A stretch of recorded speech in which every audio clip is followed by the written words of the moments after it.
Members of a United Nations commission said Israel was obstructing their efforts to investigate possible human rights violations on October the 7th and in the ensuing war between Israel and Hamas. Sidoti, one of the 3 members of that commission, told a briefing for diplomats in Geneva that they have faced a lack of cooperation and active obstruction of their efforts to receive evidence from Israeli witnesses and victims. The commission was formed in 2021 to investigate human rights violations in Israel and the Palestinian territories. Let's talk about both these issues now with Professor Christopher Isike, Professor of African Politics and International Relations at the University of Pretoria. Professor, good morning to you and welcome. Thank you so much for your time. Let's open with your thoughts on why getting these interviews, this is from the Commission side, building this first full first-hand picture from eyewitnesses, families, medical personnel, and others who treated released hostages and victims and others of what unfolded on that fateful day is so important. Thank you for having me on your show, Iman, and good morning to your viewers. Look, it's important because, in war, there are all kinds of propaganda and stories that are traded back and forth, between the belligerents. Like we saw in the case of when Russia invaded Ukraine in 2022, newsrooms across the world, sent reporters to the front lines, to report live in many instances as the war was waging. We have not seen the same kind of openness and access in the case of Israel's war on Gaza, right? And this kind of access is important so that when claims are made, they can be immediately verified by both state and independent media to either corroborate or refute any kind of claim that is put forward by any of the warring parties, and so for me, there's been a censorship of not just this commission, but also even that of the media, and that makes it more difficult to verify claims that have been made by both parties. Really, really important, this concept of censorship that you're introducing here. What is so important in the role that the Commission is envisaged to do is to build almost a codified, balanced record of history, a factual record of what has happened that does encompass the views and experiences of everyone. And that, in essence, is what we're being denied here.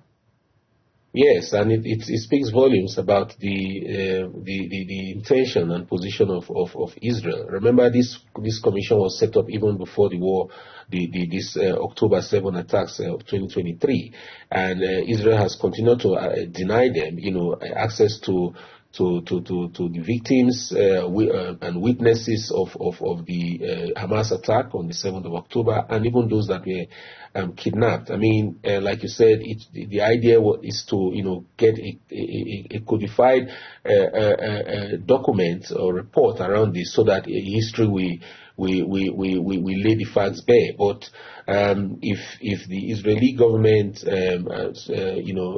are afraid of allowing access to information, it speaks volumes about what their intentions are, what they're actually doing, and makes us want to doubt whatever positions or claims they put out there, for the world to believe. Prof. Isike, here's the thing, though. How do you view the position of the Israelis that the Commission is biased and that it would not cooperate with what it described as an anti-Israeli, anti-Semitic body? It has actively not allowed the Commission to visit Israel and the Palestinian territories, and also instructed people not to cooperate on that basis.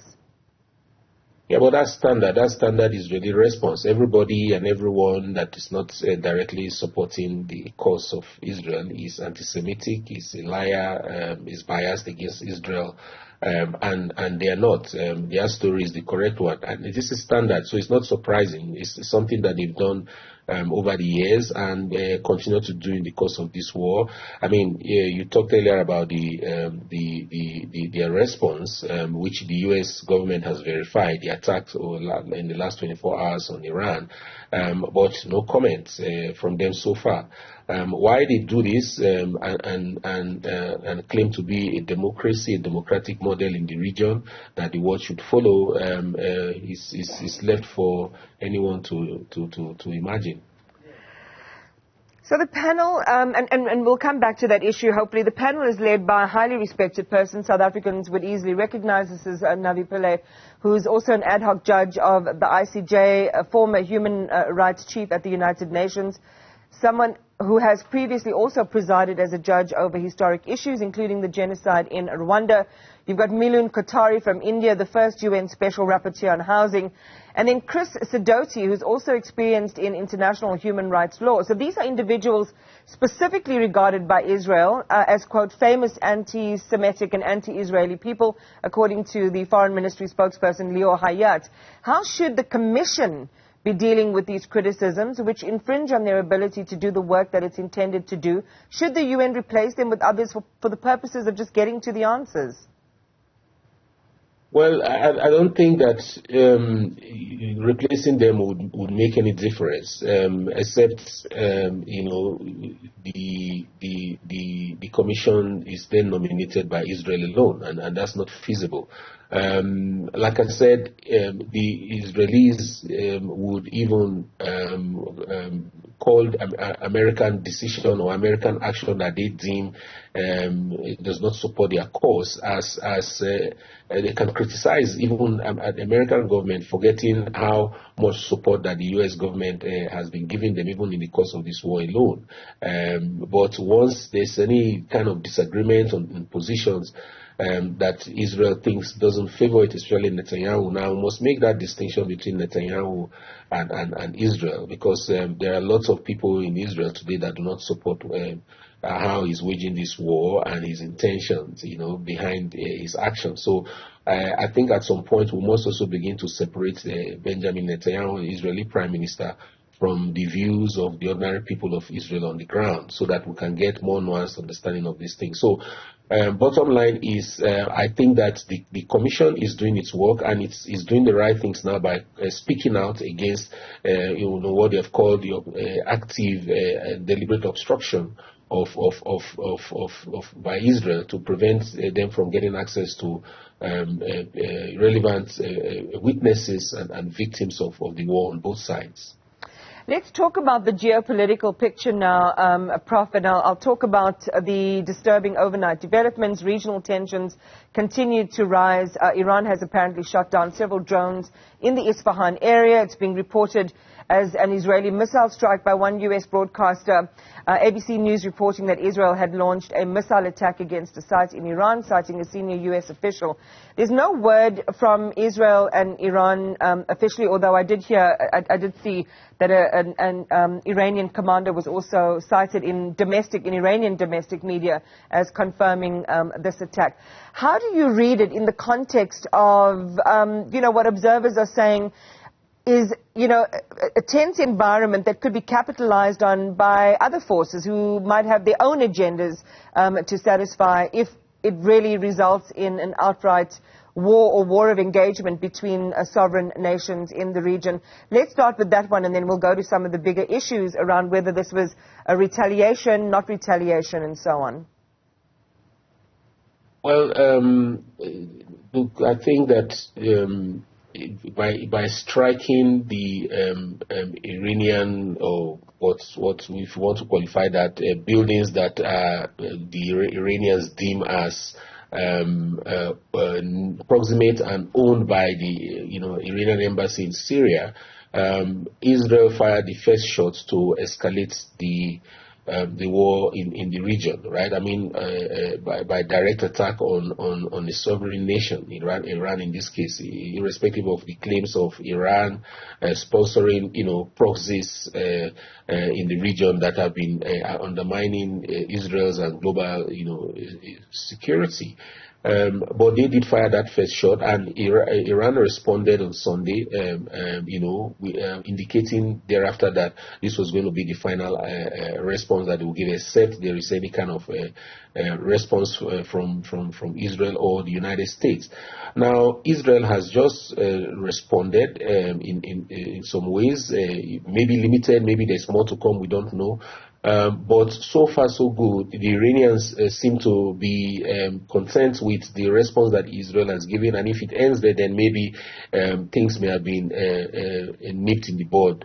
But if it doesn't, then the tendency of escalation increases in the region. But we should not be surprised that there's an Israeli response, because it's not feasible for Israel to be attacked in the way that it was by Iran and not respond, no matter how limited. That will not also make the government legitimate in the eyes of the people. There are those who actually also support the prime minister, and for them there's need for Israel to take some kind of action to try and assuage that population, but also in terms of how Israel is seen in the rest of the world, in the rest of the region and the world at large. So the response is not surprising. What would perhaps be a serious worry would be continuous attack or other forms of attack that the Iranians may then be forced to respond to, and then with the exchanges will continue in ways that none of us will be able to predict.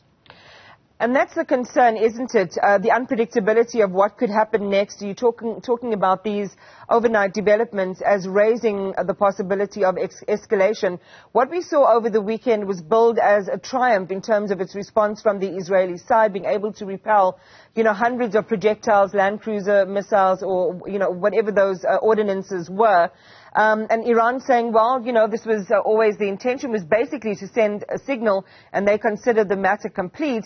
Now you have this, which also seems, it didn't appear to have caused much damage, but the message was there.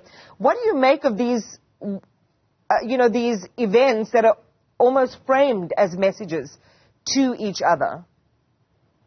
Yeah, and I think they're communicating to each other in many ways. And I think also that they may not be completely honest on both sides, by the way, in terms of the effects of the attack and the impact it has caused, the damage it has caused on the ground. There is reason to believe that the Iranian attack did target specific military locations and sites in Israel, and they were affected. How much they were affected, we do not know yet, because the Israelis tend to deny that.